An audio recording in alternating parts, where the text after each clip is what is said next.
नमस्कार नमस्कार. आदरणीय मोहनजी भागवत सर, संघचालक साहेब, नमस्कार.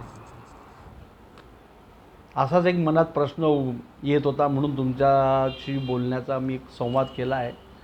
राष्ट्रीय स्वयंसेवक संघ आपल्या विचाराने प्रेरित भाजप सरकार सध्या सत्तेत आहे आणि भाजप सरकार सत्तेत आल्यापासून विकासाच्या नावाने सर जिकडं तिकडं जंगलतोड चालू आहे साहेब.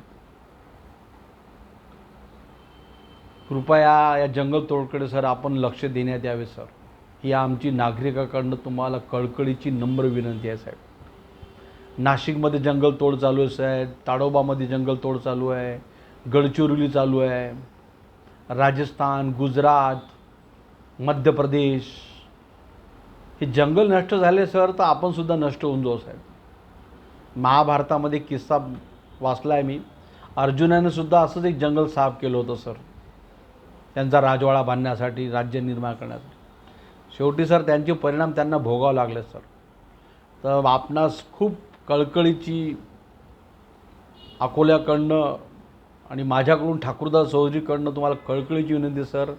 या झाड तोडीमध्ये काहीतरी आपण लक्ष द्यावे आणि विकाससुद्धा करावा आणि जंगलसुद्धा वाचवा. हे तुमच्या हातात आहे साहेब.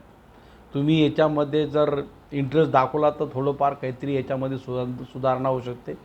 जय हिंद, जय महाराष्ट्र, जय श्रीराम.